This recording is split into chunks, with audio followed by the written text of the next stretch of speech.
৭৫টি প্লেন নিখোঁজ, শত শত জাহাজ গায়েব, কোথাও কোনো চিহ্ন নেই, কোথাও কোনো লাশ খুঁজে পাওয়া যায়নি। জি, এটাই বারমুদা ট্রায়াঙ্গল, পৃথিবীর সবচেয়ে রহস্যময় জায়গা। আসল রহস্যটা আসলে কি? এটা কি ভুতুড়ে ঘটনা নাকি বৈজ্ঞানিক কোনো ব্যাখ্যা আছে? চলুন আজকের ভিডিওতে আমরা সেটাই জেনে নিব। বারমুদা ট্রায়াঙ্গল কোথায়? আটলান্টিক মহাসাগরের একটি ত্রিভুজ আকার এলাকা। এর একদিকে মায়ামি, তো বারমুদা দ্বীপ এবং পুয়ের্তো রিকো। এই এলাকার দৈর্ঘ্য হচ্ছে 5 লক্ষ বর্গ মাইল, যা বাংলাদেশের তুলনায় 8 গুণ বড়।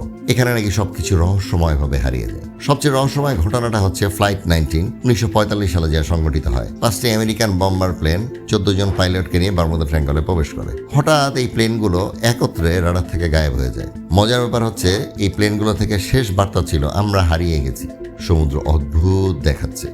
এর পরের ঘটনার ইউএসএস সাইক্লপস, একটি জাহাজ 1918 সালে 309 জন ক্রু সহ জাহাজটি বারমুদা ট্রায়াঙ্গলে প্রবেশ করে এবং কোনো চিহ্ন ছাড়াই পুরোপুরি গায়েব হয়ে যায়। আজও পর্যন্ত এদেরকে খুঁজে পাওয়া যায়নি।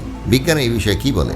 বিজ্ঞানের একটি ব্যাখ্যা হচ্ছে মিথেন গ্যাস বিস্ফোরণ হতে পারে। সমুদ্রের তলদেশ থেকে মিথেন গ্যাস বের হয়, বিশাল বুদবুদ তৈরি হয়, জাহাজের বুয়েন্সি কমে যায়, জাহাজ মুহূর্তে ডুবে যেতে পারে। আরেকটি বিষয় হচ্ছে ম্যাগনেটিক অ্যানামলি, কম্পাস এখানে কাজ করে না, পাইলট দিক হারিয়ে ফেলে। রগ ওয়েভ আরেকটি বিষয়, সেটা হচ্ছে দানব ঢেউ, হঠাৎ 100 থেকে 150 ফিট পর্যন্ত উঁচু ঢেউ সবকিছু ঘিরে ফেলে।